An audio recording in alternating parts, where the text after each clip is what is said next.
Hey, I'm your host, Dustin Schultz. This is the 100 Minutes a Day podcast. So right now it's February 2022, and there is a term being tossed around called the Great Resignation.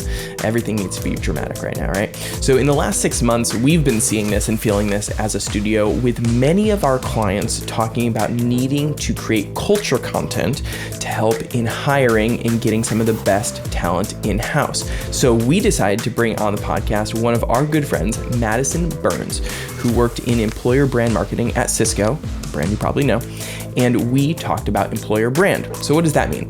If you're needing to attract talent to your organization, you need a brand that is facing towards that potential talent, to those potential employees. And to make very effective brand content, you need to make videos and tell stories that help you stand out from the other organizations that may be taking your potential employees. So how can you do this? I'm not going to divulge any tips or tricks right now because Madison spells it out so much better than I ever could. She goes into very practical, step-by-step ideas for how to create content, how to tell stories, and how to attract top talent. Let's get right into the episode. All right. Welcome to another episode of 100 Minutes a Day podcast, I guess video podcast if you're watching on YouTube. I'm really excited about having Madison on with us today from Cisco. Her and I met, this was probably a couple years ago? Yeah, I was thinking about that. It's probably like 2 or 3, but I'm not really sure the origin story. Like, I know we've known each other, but I'm not sure. I was like, I don't really know where I met Justin, but I met him somewhere. When did it? I know this mysterious figure all of a sudden was just in my life. Just wanted to help me with these videos. Yeah. Right, exactly. Our studio has teamed up with Madison and her team there on the employer brand marketing side at Cisco. I guess ironically enough, since the acceptance of, hey, why don't you come on our podcast, you've actually shuffled up to a new role over there. So that's exciting. But what we did want to focus on today is, I think, super timely. I'm seeing this all over the place, this kind of the Great Resignation, this movement of employers, employees, and every place you drive by is hiring right now. Yes. Just every mom and pop, right? So a little bit about Madison. Been with Cisco for, I think, just about 5 years, and has worked in the employer brand marketing side of things, creating content, developing and executing on strategic planning, and was also a podcast host of the We Are Cisco podcast. So yes. Fame, welcome on our show. Thank you. So one thing that it's just been top of mind for me, because a lot of the folks that we talk with, let's say in the last 6 months, 9 months, have been talking to us about culture films or films about their core values and things like that. And the purpose has been around finding new talent, finding great talent. People are scaling up or losing people or looking to fill new roles. And with the job market the way that it is, feels like you could go so many different places. So now companies are competing for talent as opposed to the other way around. So I wanted to pull on you to get an idea from the top down. What are some of the ways that Cisco uses content in the employer brand marketing side of things? Just take us from the top. Yeah, well, I feel like I have to say it's chronicles of a former employer brand specialist. So I'm kind of graduated or retired at this point in time, but I still am very much involved with content creation and marketing communication in my new role now. But I think it all builds on my previous experience. And so understanding how to communicate our employee stories and the unique experiences they have is something that, you can easily apply to business. So I'm just taking those skills and kind of expanding them elsewhere in my new position. But what I loved about my time on the employer branding team was the ability to tell stories. And I almost kind of felt like I was like this conduit of which kind of was this platform for other employees to share their stories. And I think Mm. one of the ways that companies can create content to help attract, this talent, especially now that it's kind of so competitive and seems scarce, is to really have authentic stories. Because with the competition in the market right now, like prospective talent is going to see through like the BS, like Yeah. if you're putting up this fake front, if you're pushing out these fake narratives, it's going to show. There's so many employee review sites nowadays. So not only are you going to have your employees like speaking to this falseness, like you're going to have your employees sharing their true authentic experience. So if you can be a vehicle to bring a spotlight to that, like you're already going to be doing so much better as a company and getting that out there. And so um I think the best thing any company can do is just show authentic experiences. Show your people, don't try to hide things, don't try to curate things. Just really bring your authentic self, quote unquote, to the forefront. And I think if companies are struggling to figure out what that authentic experience is, or they can't find the diversity to spotlight those unique experiences, then they probably should be having culture conversations. Because Mm. at this point in time, like if you don't have a strong work culture, like that's already gonna put you further behind, when candidates are looking to apply to companies. You can get a job, quote unquote, almost anywhere. So they're not going to come work for a company that, isn't into flexible or hybrid work, who isn't into, mental health support, isn't into paid family leave, like all those things. Like it's more than just the flashy materials. It really goes to the core of the business. So making sure that you really highlight that in a true, authentic way is important. And if, like I said, if you're having trouble finding how to show that authentically, then you got to have some other conversations. So let's say you're leading brand marketing at a company maybe between 500 and 2,000 people, something like that, where it's not this mom and pop. Not you don't just know the stories of the couple employees, right? How Mhm. does somebody or what are some of the best ways to go about finding some of those authentic employee stories to share?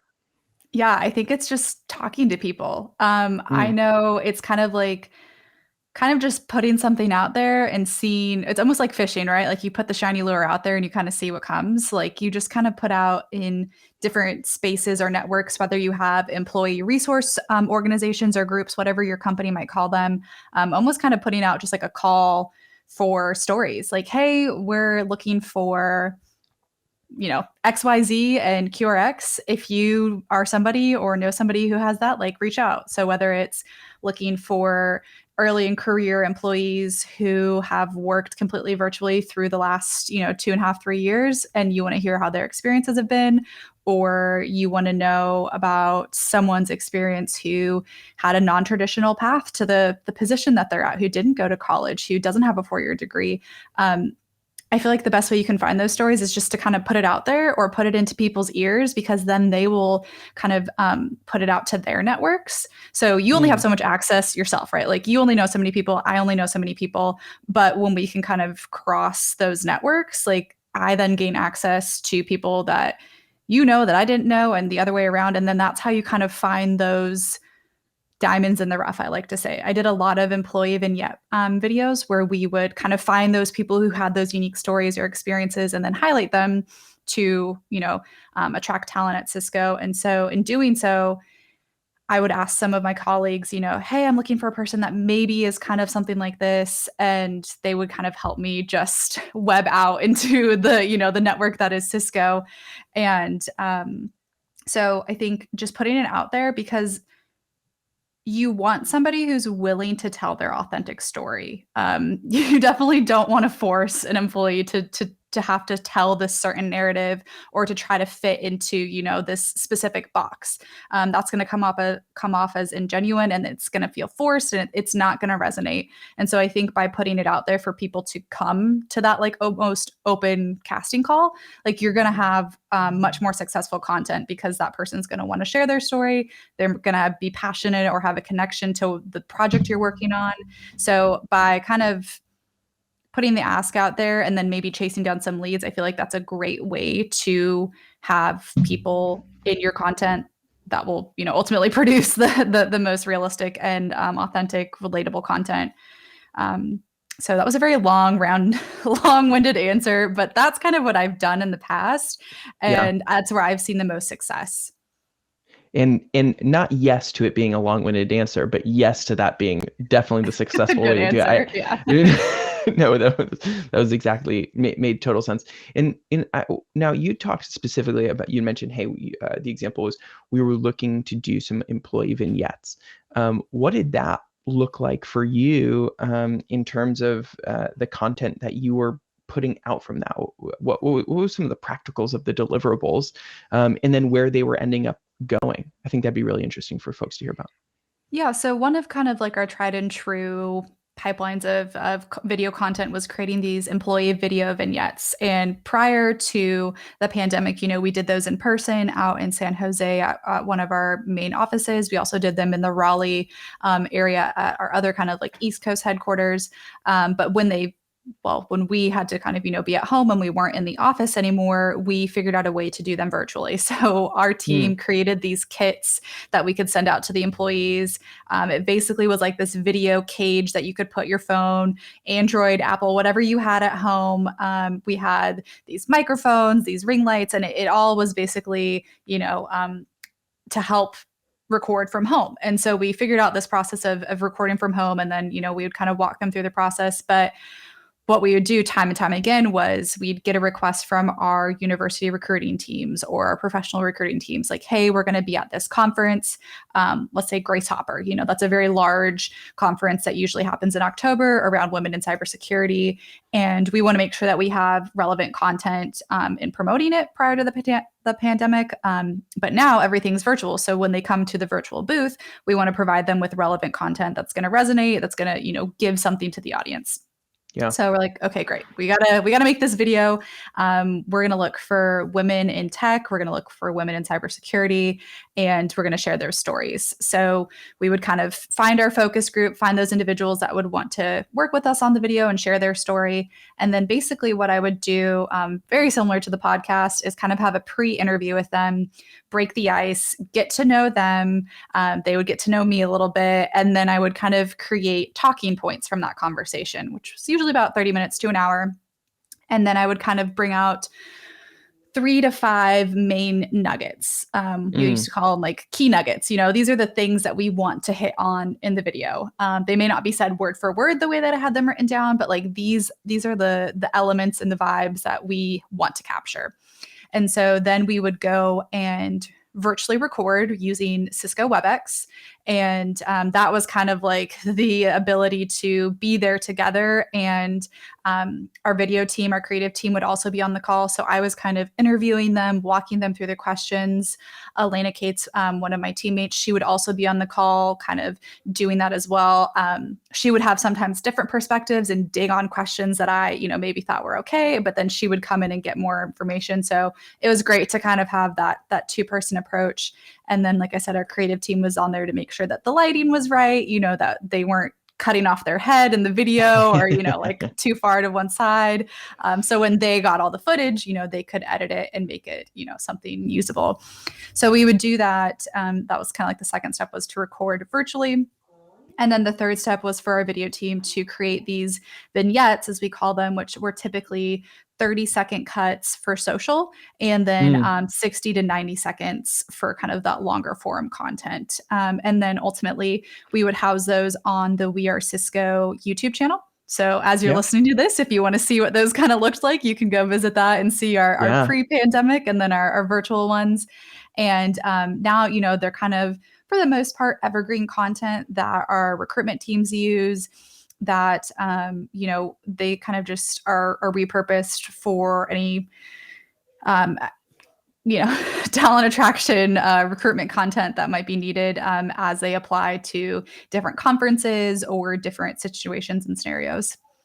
Yeah, that's awesome. That is the most practical, I think, explanation of what somebody could immediately do when it comes to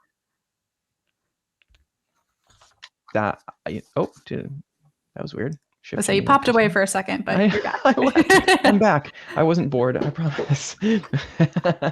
um, it's man, that's such like a practical walkthrough, and I mean, it's exactly how at our studio we do. So often our director Stephen Fiore will do just it could be a 15-minute call with the person who's going to be interviewed, to find what those nuggets are going to be. I think you also get an idea of how that person talks, what they tend to drive their topic towards.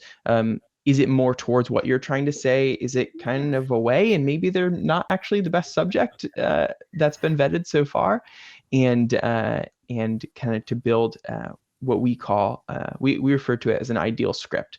Man, if we could put words in their mouth, this is what they'd say, and then we reverse engineer questions from that. So Absolutely. the employee vignettes are I think key. Those are awesome. When it comes to, let's say in-house marketing director is about to venture into needing to do more employer brand marketing and generate content along those lines, what are some of the top things that they should be considering? So we know these employee vignette videos, we know kind of how to create them and where to place them. What else is kind of essential within this space of storytelling for the employer brand? Yeah, and before I get into that, I just want to add to kind of what you said, like if you can see it, you can be it. Like it goes back to I don't know, above me there's a President Barbie from 2012. Like as a little girl, if you can see like Barbie can be a president, I can be a president. Like if you Yeah. see somebody in a software engineer that position that looks like you then believe that you can achieve it. So I think that's like a huge thing, especially when it comes to diversity and inclusion. It's not something that you like add in after the fact. It's not the sprinkles on the cake. Like it needs to be like a part of the flour and the sugar making up, like the molecular structure of the cake. So I think if you can see it, you can be it. Like definitely think that through your content. And then people's appetites have changed. Like before the pandemic, I think most companies were like, this needs to be like a $30,000 video project. Like 30,000 actually is kind of like a small budget. So like maybe more or less like $1 million, video project to get like 3 videos. Like they need to be cinematic quality. They need to have Peter Dinklage in them. Like that's a different marketing campaign out of Cisco. But like we had Millie Bobby Brown. I think we even had like RuPaul at one point in time. So obviously that would never be like our employer brand. But I think with everyone being at home, like it's okay if your videos are not top of the line. Like it's not about being in a studio. I mean, like, yeah, you want to have crisp audio, you want to have crisp visuals, but like nobody cares if you're in your home office, like it's more about what's being said. And so if you're just now starting out, like don't be put off by not having the biggest budget or the biggest buy-in. Like start off small, kind of achieve really high quality narratives and conversations, because that's what's going to resonate. Like, like I said, people are going to see through the shiny things, but they're going to like take the words to heart. So if you're starting out, you're not sure what to do, like just do it. And it's okay to fail too. Like our former team lead, Carmen Collins, was always like, it's okay to fail. Like we're going to try this. And if it works, great. If it doesn't, like, okay, then we know that we're not going to put our time and effort into that. So don't be afraid to just start with what you have access to. And then from there, like you'll grow. And don't be afraid to fail. Like not everyone's going to be virtually like viral overnight. Not everything's going to take off. Not everything's going to resonate. But the more that you put out and the more that you start to do, like the more data points you'll see. Also, not everything's going to resonate with every like group that you're looking to hire. A principal software engineer, I don't want to say isn't going to be on TikTok, but they probably aren't going to be doing, like the viral dances on TikTok. You might find them more of like in a Reddit, thread or something like that. So you kind of have to also think through the content that you're producing and truly like what's the target that you're trying to hit. For example, now that I'm kind of back into the cybersecurity and the security space, like they're very wary of being marketed to because they don't know if it's going to be like a phishing scam or, it's some form of malware. So they're not quick to jump on email campaigns or, like you kind of have to figure out how to bake your marketing to them into their natural kind of day-to-day interactions, So I totally forgot the question you had because I wanted to make those No, key points, but I felt like they were important. gold. You just heaped gold onto it. I mean, Yeah. I'm like, just to even reflect back on kind of what I'm hearing and what I'm taking away immediately is this idea of just knowing your audience. In what content, like where are they? As marketers, we're thinking of it facing to whether you're in B2B or B2C. You're thinking of, Mhm. who is my potential customer and building a persona around them. But having that persona study around your employees and who you want potential employees to be, and all grounded in what you said very early on, which was that you need to actually have an understanding of your culture and who your culture is to understand who to bring in, and ends up being a right fit there. When it comes to some of your content development stuff, how much were you working even from a creative development standpoint or a content idea standpoint with the folks that are hands-on in recruitment? Yeah, so for the most part, it was kind of like, hey, we have this thing coming up, or actually, let me give you this example because this will be really good, just like start to Yeah, finish. yeah, So our university recruiting team, they typically were going to universities and colleges in the fall, right? They were yeah, at these career fairs, they were talking to candidates, they were doing panels, all of that stuff. Take it back to your college days, senior year, thinking about, where am I going to work after college or yeah. whatever, kind of career path you took. But that wasn't the case in 2020 and 2021. So we kind of had to figure out how are we going to operate in this virtual world. And the recruiters were finding that like people were having like a ton of Zoom fatigue, like people were Mm, stuck on these webinars, these video calls, sometimes, multiple hours a day being talked at, not even talked yeah, to, but it was just kind of like everything that they loved of interacting with people now is just so like two-dimensional because you're just on a screen. There's not even that interaction back and forth. So the recruiting team was like, hey, we need to figure out how to make ourselves different. And at the time, Carmen Collins was like, hey, let's kind of brainstorm 5 to 10 different themes that we could build swag off of, that we can build marketing materials off of, and then internally we kind of boiled it down to what we thought were the strongest ones, and then we ultimately presented that to the university recruiting team. And so some of those examples, you can kind of see I love plants. I jokingly say I'm the self-proclaimed plant lady. My grandma was a botanist, so I think it's just kind of in my heritage. But anyway, yeah, so I came up with one idea, which was like all about plants. We love puns. So one of them was like work where it doesn't succulent, like plant a career at Cisco. And so we had our creative team come up with fully branded PowerPoints with slides, content that we could then share with the university recruiting team. They could kind of, pretty much copy and paste into these different events. We did a coffee one, which was like brew up a career at Cisco. We did a Lego one, which was a little bit more kind of like engineer focused on yeah. building. And there was like an activity where we'd send out Legos that you were then to be like, okay, make a duck. And like everybody kind of assembled them differently. So there was no one right way, but it kind of made you think about things. So like build a career Interesting. at Cisco.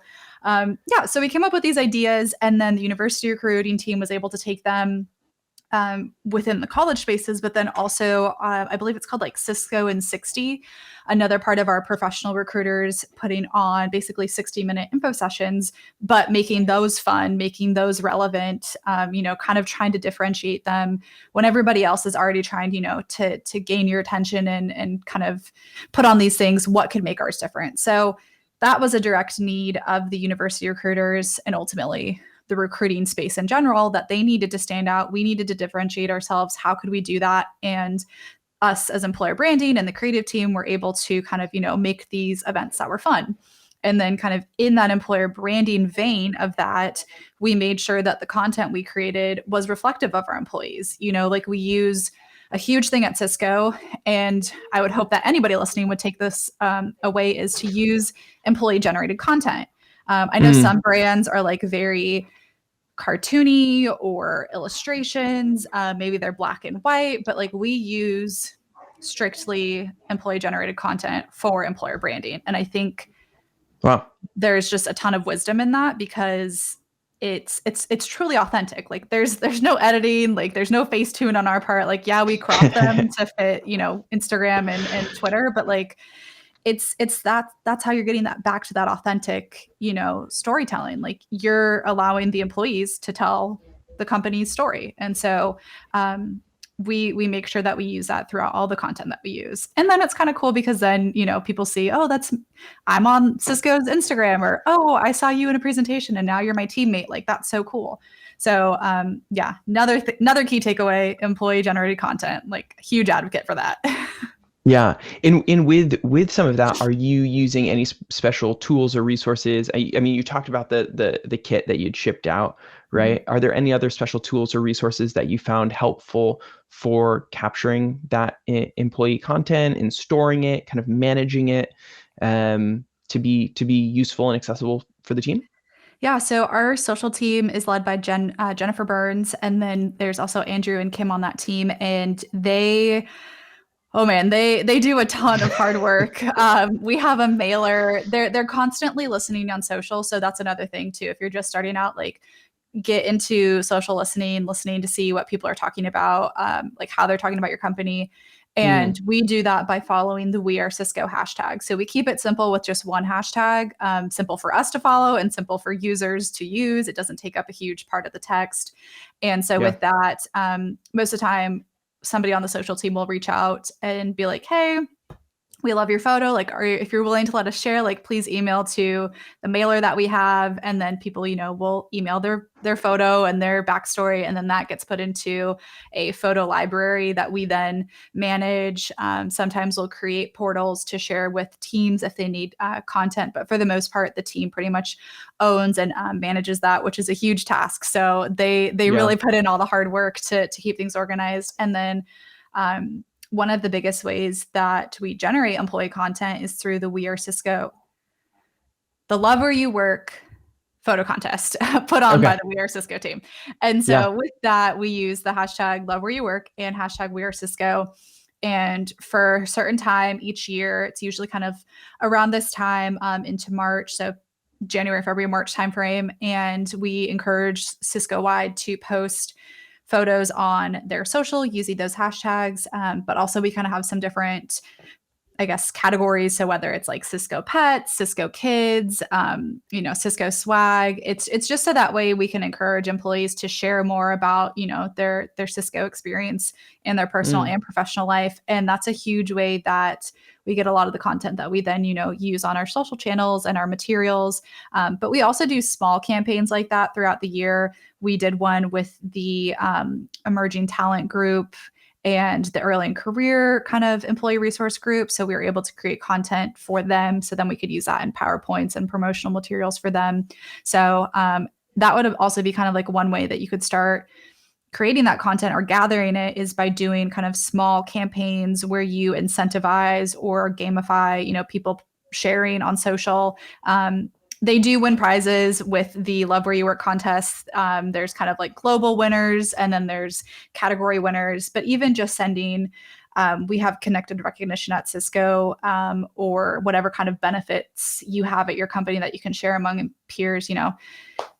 If somebody does something above and beyond, or stages like a photo shoot at their house, they didn't need to do that. But it's kind of nice to just say, hey, this is great. Here's a little extra something. But also using ambassadors. Like if you have somebody who loves to share, is really good at sharing, kind of get them to promote a little bit more, and then maybe their friends will too. So employee generated content is great. You do just have to be a little bit patient sometimes. It's not always going to take off right away, but as things grow and as people share, like you'll definitely start to get better and better content. Yeah, that's super interesting. And in the gamification, I think is one thing that, depending on the scale, a company could or could not do and execute in different ways. But just the incentivization of, it could be a gift card, it could be whatever, just this, hey, win a prize, is such a great way to encourage people to help generate that content.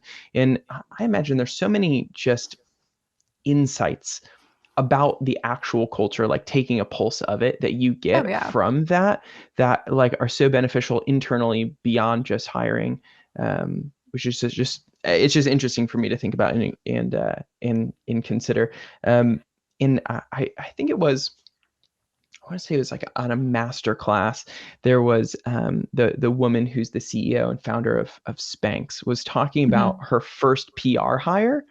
And she said it was basically this person who was an employee, or not employee, sorry, a customer. And they had somehow connected, and it was within, she was back to having like 4 or 5 people only at that time. And they were going for a walk.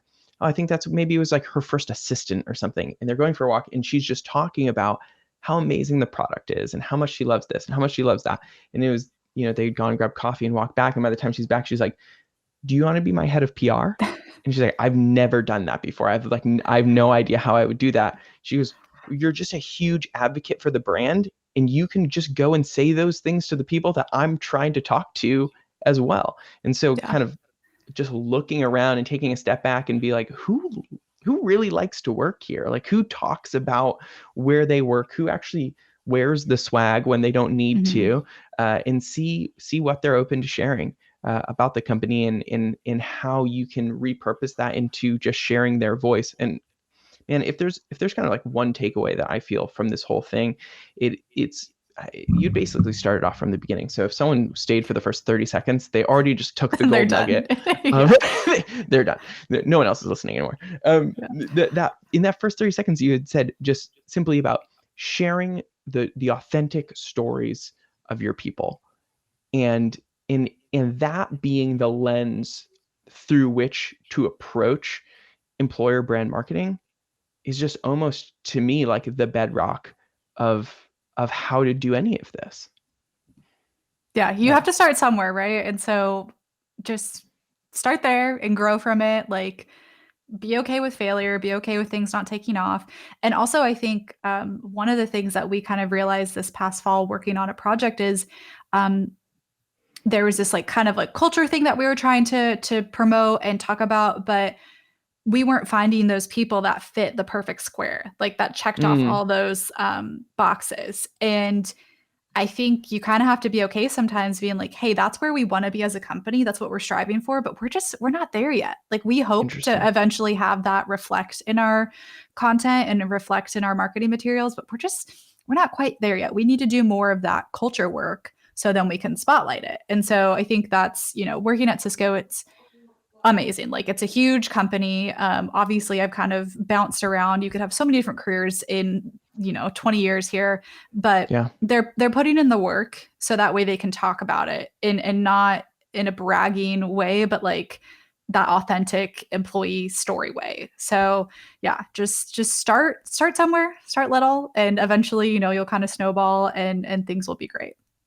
That's awesome. Well, Madison, thanks for coming on today. This is amazing. We have some clients that we're working on employer brand content with right now, and so I feel inspired to even just take some of these things and inject into our creative as well. So thanks for coming on 100 minutes a day. This is Madison Burns from Cisco, and next week we'll have a new episode for you. So there's some product placement. There you go. Yeah, there we go. Union mug. There you go. Take a sip of some Union. I don't know. We'll need a new tagline. But anyway, thanks for listening. All right. Thanks, guys.